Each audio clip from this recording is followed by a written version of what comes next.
সালাম আলাইকুম, কি অবস্থা সবার? আশা করি সবাই ভালো আছেন। তবে আজকে আবারও চলে আসলাম ভাই নতুন ভিডিও নিয়ে। আজকে ভাই ভিডিও বানাবো বা আমাদের দেশের সবচেয়ে বড় দল, সবচেয়ে ক্ষমতাশালী দল বিএনপি নিয়ে। বর্তমান অতীতে তাদের কোনো দাম ছিল না। অতীতে তারা একটু বালফাংনামি করলে শেখ হাসিনা তাদের মধ্যে নাইক করলা বাস ধরা দিত, পুলিশ দিয়ে তারা জেলখানাত নিয়ে তাদের হাসা বেড়া লাল বাতি জ্বালাইতো। তো বর্তমানের কথাই আছে, অতীতে তারা আমার কিচ্ছুই ছিল না, তাদের আমি চিন্তা মেনে আমি অতীতে বা বিএনপির লোকেরা ছিল তারা তো চিন্তা মনে হয় যাতে বিএনপির লোক অহনে না দেয়, তারা সব বিএনপির লোক। আচ্ছা বাদ দেন, বর্তমানে যে ভাই বিএনপির মানুষ নির্বাচন চাইতেছে, ঠিক আছে ভাই, কি রে চাইতেছে না আমার বুঝেন? একটা মানুষ দেশের উন্নতি করতেছে তো ভাই। আবার এই কথা বলি না যে দেশের মানুষ নির্বাচন চাইতেছে না, দেশের মানুষ কোন নির্বাচন চাইতেছে না, দেশের মানুষ কোন নির্বাচন চাইতেছে না, ঠিক আছে? নির্বাচন কারা চাইতেছে? যাদের সংসারে অভাব চলে আসে, বিএনপি নেতাদের। অনেক নেতা তো আছে হেমনে মুহি দিয়ে বলতেছে আমরা মুইতে দিলে নাকি সব বাসি চলে যাবো। আরেক নেতা কি বুঝো, ঘুমা দিলে সব উড়ি যে গেবো। ভাই এটা দলের উদ্দেশ্য করে বলেন, আপনি এটা বলছেন যে বিএনপির বিরুদ্ধে যে কথা বলবো হাতে উড়ি যাইবো। এর মানে আপনি ক্ষমতার জায়গা মানে ক্ষমতা যাওয়ার আগে আপনি ঠেট দিতেছেন যে আমাদের বিরুদ্ধে কথা বলে আমরা উড়ে দিব তোর ভবিষ্যতে নাকি? হ্যাঁ আরে ভাই, হেতারা বলে আবার নেতা হইব, হেতারা বলে দেশ চালাইবো। বাঘে নিজের দলের ভাই কন্ট্রোল করেন, এতে যেমন সাদাবাজি শুরু করছেন বাঘেরই কন্ট্রোল করেন ভাই। অন্ধ কইতেছেন এটি কন্ট্রোল করতে পারতেছেন না, যেহেতু নিজের দলেরও কন্ট্রোল করতে পারতেছেন না, দেশের মানুষের কি বালনি কন্ট্রোল করবেন আপনি? নিজের দলের উন্নতি করতে পারতেছেন না, দেশের কি ভালো উন্নতি করবেন আপনারা? আপনারা চাইতেছেন নির্বাচন ভাই, সোজা বাংলায় এখন আমাদের টাকা দরকার, আমরা অভাবে ফুসছি, আমাদের টাকা নাই।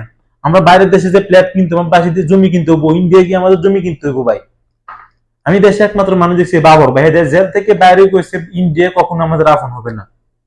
এরপরের থেকে হ্যাঁ কোনো ভাই দেখলাম না, কোনো মিছিলে দেখলাম না, কোনো মিটিং এ দেখলাম না। হ্যাঁ জন লাগে আলাদা করে দিয়েছে বিএনপিতে ভাই। এ বুঝলাম না, ভারতের বিরুদ্ধে কথা কইছে মানে ভারতের বিরুদ্ধে কথা কয় নাকি বাবর আপনার ফর হয়ে গেছে? ভাই বাবরে আমার সত্য হলে বাবর আমি একটু মানি, কারণ হ্যাঁ অতীতে যে কাম করছে ভাই, ভাই আমার মন জয় করে লেছে অতীতে যে কাম হাতের যে ইন্ডিয়ার কিটা কয় এটা, ইন্ডিয়ার লোক যুদ্ধ করার লাগে হ্যাঁ কি অস্ত্র নিয়ে চলে এসে 11 গাড়ি হুন মারে। এই ক্ষমতা ভাই কোনো বিএনপির আমল কি ওরা আসাল না, ঠিক আছে ভাই? তো হ্যাঁ আনছে ভাই, হ্যাঁ কারেক্ট বন্ধা। হ্যাঁ বিএনপির কোনো সময় মানে ভারতীয়রা কোনো সময় আপন মনে করে নাই। হ্যাঁ চলেন মানুষ, ঠিক আছে ভাই, আর আমি ইজ্জত করি। হ্যাঁ রে ভাই, এটা বাদ দেন, এতটুকু মানে ইন্ডিয়াত না যায়, নিজের দেশের কাছে থাকি। তো আমি হ্যাঁ কি চাইছে ভাই, দেশের মানে দেশের মানুষের পক্ষে কথা বলছে, ভারতের বিপক্ষে মানে মানে বাংলাদেশের পক্ষে, ঠিক আছে? হ্যাঁ রে দলের বের করে দিছে। মানে দিন শেষে দেওয়া যাইতেছে আপনারা ভারতের দালালি করবেন। এবার আসি দেশের মুরব্বীর কাছে, ঠিক আছে ভাই? দেশের মুরব্বীরা কি জানেন, শুরুতে কোনো জ্ঞান দিত না, লাস্টে যে জ্ঞান দিব এই কামটা ঠিক করুন, এই কামটা ঠিক করুন। অথচ তারা যদি আন্দোলন আসেন না, যারা একটু আইয়ের লুঙ্গিটারে কুমর শিখবো, সিফাত যাবো, তোমার আর গুলি করে মারিয়ে দেবো, তোরা যাই হিসে আসি। এটা হলো বাংলাদেশের মুরব্বী, এলা মুরব্বীর ইজ্জত দিনে ভাই, খুব কম মুরব্বীর ইজ্জত দি, ঠিক আছে? আমার এক বড় ভাই, নাম বলতাম না, হ্যাঁ বিএমপি করতো, ঠিক আছে? হ্যাঁ বিএমপির খালি মানে কাহিনী দেখে অভ্যাস দেখে হাসি লোক দেখে কইতেছে আমি আর বিএনপি করতাম না, আমি জামাতে যোগ দিব। বুঝে না পারে নিজের দল, যে লোকের সামনে আমি কোনো সময় বিএনপির বিরুদ্ধে কথা বলতে পারি না, হ্যাঁ সামনে বিএনপির বিরুদ্ধে কথা বলা মানে নিজের ফাঁস, মানে নিজের গালে নিজে জুতা মারা, নিজের ফাঁস কুড়াল মারা, এমন পরিস্থিতি ছিল। এই মানুষের আমার সামনে বিএনপি রে চোদা শুরু করে, এই মানুষ বিএনপি রে মানে আমার সামনে বিএনপি রে গেলে আমরা কি পরিমানে খারাপ হয়ে নিজের দলের মানুষ সামনে গালিতে বোঝা নেবা। আবার আছে নির্বাচন, কি কইতাম ভাই, আমার মানে এইসব কিছু মাথার ধরে নেই। আপনারা কি চাইতেছেন দেশের? হ্যাঁ দেন নির্বাচন, আপনারা ক্ষমতা আসবেন না, আমি টেনশনে আছি ভাই। টেনশনের জন্য আছি, হয়তো দেশে গেলাম আপনারা আমার ঘুমা মারা দিবেন, আমার মেরে ফেলবেন, এর চেয়ে বেশি কিছু করতে পারতেন না। তবে আমার মনে যা যা আসতেছে আমি বলতেছি ভাই, আমার মনে ভিতরে কোনো ভয় নেই যে আমার গেলে মেরে লেবো ভাই। হ্যাঁ তবে এটা মাথাতে রেখেন, আমরা মাইক তৈরি নিজে চিন্তা করে রাখেন যে আমরা আল্লাহ যার রাতে 3.5 ঠিক আছে নিবে, এটা মনে রেখে। হয়তো গুলি করে মারি যায় না, পুলিশ দিয়ে গুলি করে মারাইলেন, পুলিশ দিতে মারতে কোনো হাইতেন না। যদি আরো ভবিষ্যতে কইতে পারবেন যে তুই বিএনপির বিরুদ্ধে কথা কইছিস, তুই জেলে যাবি, হ্যাঁ নেই হালাই ওই মুনিশটা চড়াই দিও, নিজে মরে গেলে গেছি, আমি আশা করি না।